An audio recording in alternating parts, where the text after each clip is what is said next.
안녕하세요. 처음으로 유튜브라는 걸 촬영하고 있는 가락시장에서 근무하고 있는 과일장수라는 닉네임을 가진 유튜버로 인사드립니다. 이 촬영을 왜 하게 되냐면요. 작년에 2023년 윤달이라는 해가 껴갖고 과일값이 미친 듯이 폭등을 했어요. 중도메인들은 이 과일이 과연 팔릴까? 이 몇십만 원씩 하는 메론? 한 통에 뭐 7, 8만 원 하는 수박? 그리고 한 박스에 뭐 8만 원 씩 하는 귤, 이게 과연 팔릴까? 때론 누가 낙찰되는 걸 보면서도 의구심이 굉장히 많이 들었어요. 이거를 과연 우리가 낙찰을 12만 원에 딸기를 받아갖고 다시 소비자 판매처한테 넘기고 소비자 판매처는 거기에 마진을 붙여갖고 소비자가 그거를 받았을 때 그 소비자의 단가는 얼마이며 그 돈을 주고 과연 만족스럽게 먹을 수 있냐, 이게 굉장한 의문이 들고 과연 팔릴까, 이러다가 경매가 다 망하고 도매 시장이란 게 없어지지 않을까라는 불안감에 떨었어요, 작년 동안. 근데 이런 과일들이 팔리고 물건들이 유통이 되고 소비자는 비싸지만 인정을 하고 먹게 되더라고요. 그래서 그때 과연 우리 과일이 누가 그렇게 시세를 잡고 누가 그렇게 한 개당 단가를 매기냐, 과연 여기에 관해서 단합은 없냐, 이거는 누가 책정해 주지 않는 단가예요. 경매라는 거는 물건 들어와서 자기가 보고 판매할 수 있는 단가를 놓는 거거든요. 그럼 이걸 어떻게 그 물건을 사는 사람들은 이거 팔릴 줄 알고 놓을까요, 단가를? 아니면 소비자는 이게 과연 먹으면서 싼 걸까? 비싼 걸까? 나한테 가치가 있는 걸까? 맛있는 걸까? 알면서 먹을까요? 그래서 저는 이거의 의문점을 좀 풀어드리기 위해서 유튜버 채널 니어커를 탄 과일장수라는 채널을 개통하게 되었습니다. 여러분들한테 소통을 하면서 과일이라는 게 이런 거다.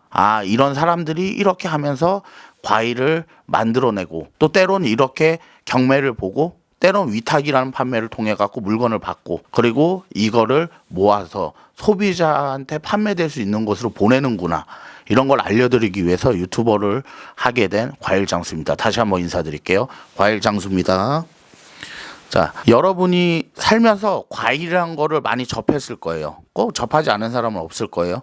우리가 가장 쉽게 먹을 수 있는 거는 그 해에 지금 나오는 과일들이 가장 쉬운 거죠. 지금은 아마 많이 접하는 게 겨울이기 때문에 귤, 한라봉, 레드양, 천혜양, 그리고 딸기류 혹은 봉지에 든 단감, 참외, 감말랭이, 그리고 곶감, 사과배는 기본이고요. 그리고 메론, 수박, 대추방울, 토마토, 뭐 이 정도를 아마 많이 접하신 걸 거예요. 이건 국산 과일에서만 얘기해 드리는 거예요. 그래서 우리가 이거를 살 때 책정이 어떻게 되겠어요? 일단 가락시장을 아셔야 돼요. 가락시장은 어떻게 돼 있냐면 가락시장은 굉장히 큰 시장으로 형성돼 있어요. 내비게이션에 북문이라고 찍고 들어오면 첫 번째 사거리 나온 데서 좌회전을 보시면 서울청가라는 간판이 보이실 거예요. 서울청가, 농협, 중앙청가, 동아청가, 한국청가, 이 5개의 회사가 가락시장에 회사를 차려갖고 가락시장 주도하에 경매를 입찰할 수 있는 그 회사를 차린 거예요. 그래서 그 안에 한 150개에서 200개 정도의 중도매인들이 경매를 보는 거예요, 한 곳에.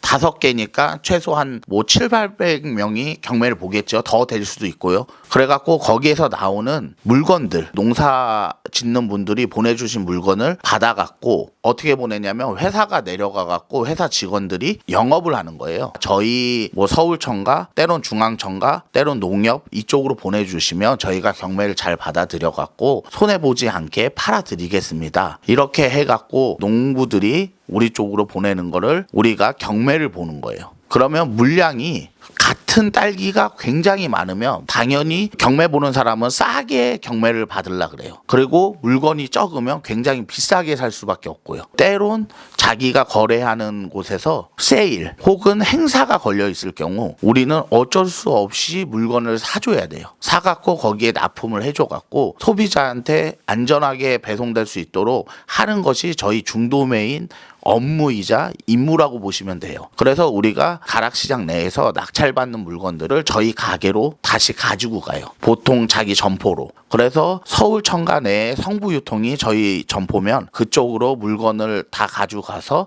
거기에 이제 저희가 거래하는 바이어들이 와서 그 물건을 보고 낙찰된 단가에다가 저희 마진을 붙이고 그분한테 판매를 하는 거예요. 그분들이 가져가 갖고 여러분들한테 소비자 판매로 판매가 되는 거예요. 때론 슈퍼마켓도 있고 간판이 없는 과일 가게들도 있을 거고 그걸 프로포즈를 하거든요. 그런 과일 가게도 있을 거고 그리고 대형 마트들 이마트, 마트킹, 편의점도 이제 과일을 팔기 때문에 그쪽으로도 납품하시는 분들이 굉장히 많고 인터넷 판매 뭐 이런 거 하시는 분들이 대다수예요. 가락시장 내에서 소비자를 직접 판매하시는 분들도 계시고요. 그렇게 해갖고 가격이 형성을 이루어요. 근데 왜 작년에 윤달인데 과일값이 왜 이렇게 비쌀까? 역대급으로 비쌀까? 그런 이유는 날씨가 안 맞기 때문이에요. 이 과일들이 자라는 시기가 있어요. 분명히 열매를 맺는 시기가 있는데 그 시기에 날씨에 비가 많이 오면 과일들이 물러지거나 데미지를 입어갖고 생성되는 과정에서 상품성을 많이 잃어요. 그리고 우박이 내리거나 따뜻한 날씨에 자라는 과일들이 냉해 피해를 입거나 아니면 보일러를 떼갖고 키워야 되는 작물들이 너무 추워갖고 보일러조차도 안 들 경우 그때는 아예 더 이상 생성되지 않는 거예요. 근데 날씨가 추워지면 가격이 오른다? 그게 아니에요. 날씨가 추우면 피해는 한참 뒤에 나와요. 그 다음 작물들이 열매를 맺을 때. 그렇기 때문에 우리가 굉장히 오랜 시간 동안 피해를 계속 보게 되는 거예요. 데미지 누적으로. 요번에 경북 쪽에 비가 너무 많이 와갖고 사과를 거의 맺지를 못했어요. 그렇기 때문에 지금 사과값은 말도 안 되게 비싸고 상품성이 좋은 사과를 찾기가 굉장히 어려운 거예요. 그렇기 때문에 사과값은 비쌀 수밖에 없고 찾는 사람들은 많아지고 군납, 급식으로 계약 맺은 데들은 무조건 들어가야 되기 때문에 비싸도 무조건 사게 되는 거예요. 근데 없는 상품에서 계속 비싸게 사다 보니까 단가는 천정부지로 계속 오르기 시작하는 거고요. 그렇기 때문에 우리는 이 시기에서는 합리적인 금액을 내고 좋은 맛있는 과일을 찾는 방법을 구색하고 마련하는 게 굉장히 좋은 방법이에요. 무조건 누가 맛있다라는 기준이 과연 저는 뭔지 아직도 잘 모르겠어요. 어떤 사람은 귤이 신게 맛있대요. 어떤 사람은 귤이 단 게 맛있대요. 또 어떤 사람은 귤이 물르면서 부드러운 게 맛있대요. 그렇기 때문에 각자의 기준이라는 게 있어요. 맛있다라는 기준. 그렇기 때문에 무조건 비싼 게 내 입맛에 맞고 내 입맛에 맛있다. 이건 좀 잘못된 발상인 것 같고 일단 자기가 무엇을 좋아하고 무엇을 맛있어 하는지를 찾는 게 먼저인 것 같아요. 제가 일단 말씀드리고 싶은 거는 가락시장이 이런 식으로 돌아가고 있고 경매 시스템을 이렇게 하고 이거를 말씀드리고 싶었고 그 다음에 제가 점점 여러분한테 알려드린 거는 좋은 과일을 찾는 방법, 과일을 싸게 사는 방법, 가락시장의 시세를 알아보는 방법 다음화부터 차차 알려드리도록 할게요. 그러면 오늘 여기까지 인사드릴게요. 감사합니다.